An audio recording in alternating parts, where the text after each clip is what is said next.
افغانستان د امپراتوریو هدیره. افغانستان د تاریخ په اوږدو کې اشغالګرو ته غاښ ماتونکي ځوابونه ورکړي دي. دغه هیواد چې د شهامتونو څخه ډک تاریخ لري، اشغالګرو ته د پرله پسې ماتې ورکولو څخه وروسته د امپراتوریو د هدیرې په نامه ونومول شو. موږ تاسو ته هغه امپراتوریانې در معرفي کوو چې د افغانستان لخوا ورته سختې ماتې ورکړل شوي دي. له موږ سره پاتې شئ او تاسې نورو تاریخي ویډیوګانو د لیدلو لپاره زموږ چینل حتما سبسکرایب کړئ.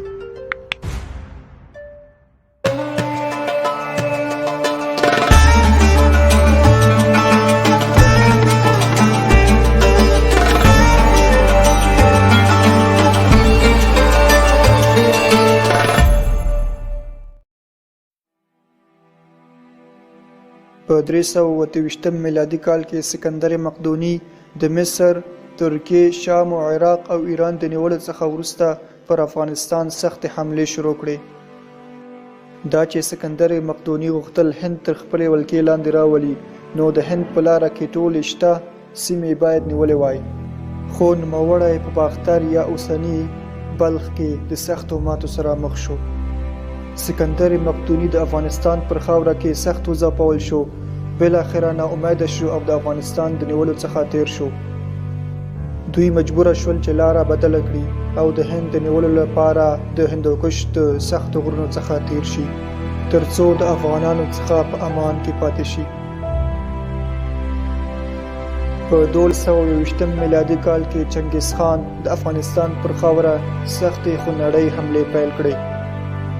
د مغولو لښکر چې د تاریخ تر ټولو خونخوار او وحشي لښکر و، د هر ځای د نیولو څخه وروسته به یې هغه ټولو ځایونو ته اور اچاو. د نیول شوو ځایونو ټول خلک به یې قتل عام کول. خو کله چې افغانستان ته راورسېدل ټول غرور یې مات شو. سره له دې چې د افغانستان زیاتره ځایونه یې وسوځول، خو کله چې مرکزي افغانستان ته راورسېدل افغانانو پرې چریکي حملې پیل کړې. افغانانو مغولانو ته سخت زیانونه ورسول، ان تر دې چې د چنګیز خان یو لمسی افغانانو سره په جګړه کې ووژل شو.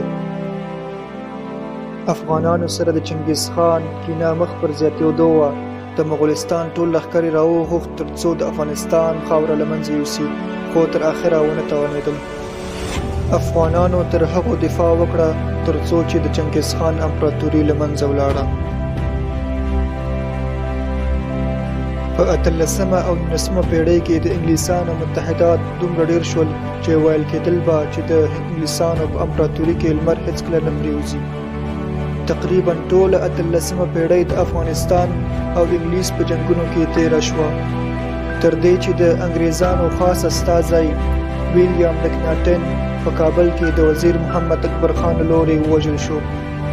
افغانستان د انګلیس پوځونو ته پرله پسې سختې ماتې ورکړې، تر دې چې په 1919 میلادي کال کې غازي امان الله خان د انګریزانو پر وړاندې د جهاد اعلان وکړ، چې په همدې کال افغانستان خپل ازادي هم ترلاسه کړه. په افغانستان کې د انګلیس ماته د دې سبب شوه چې د انګلیس د مستعمراتو لمن په ټوله اسیا کې ټوله شي. د سردار محمد داود خان او د هغه د کورنۍ له وژل کېدو څخه وروسته په افغانستان کې کمونیستي حکومت رامنځته شو چې لومړنی مشر نور محمد ترکی و.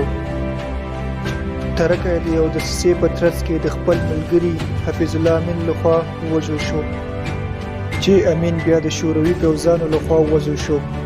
له دې وروسته شوروي اتحاد خپل عسکر عملاً افغانستان ته را داخل کړل. دا په داسې حال کې ده چې په افغانستان کې د جهاد ناره اوچته شوې وه، خو کله چې ببرک کارمل د شورویانو لخوا پاچا شو، نو افغانانو عملاً په جهاد لاس پورې کړ. د شورویانو او افغانانو ترمنځ دغه جنګونه چې په 1991 میلادي کال کې شروع او په 1989 میلادي کال کې پای ته ورسېدل، د 10 کالو جنګ کولو څخه وروسته د دې لامل شول چې د شورویانو امپراتوري له منځه لاړه شي او خپل متحدین له لاسه ورکړي.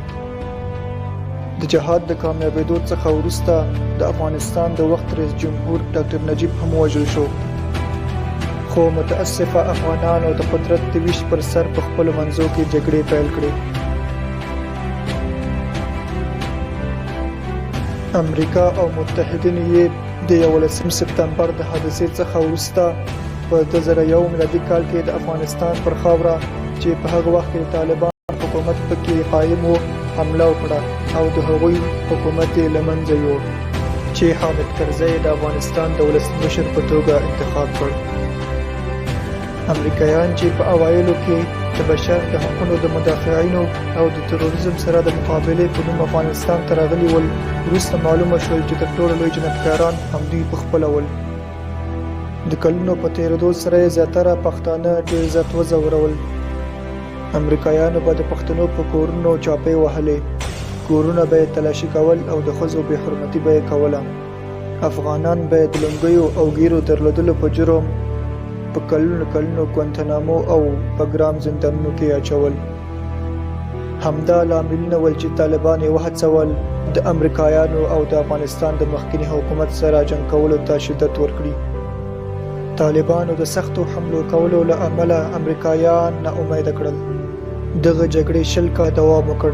بالاخره نتیجه دا شوه چې امریکایانو شکست وخوړ او طالبان وکولای شول افغانستان یو ځل بیا په 2020 کال د اګست په 15 تر خپلې لوړکۍ لاندې راولي، چې په دې ترتیب سره د ناټو ټول متحدین له افغانستان څخه وتښتېدل او افغانستان خپل دغه نوم چې د امپراتوریو هدیره ده راتازه کړ. د افغانستان او د جهان د تاریخي ویډیوګانو د کتلو لپاره پښتو تاریخ چینل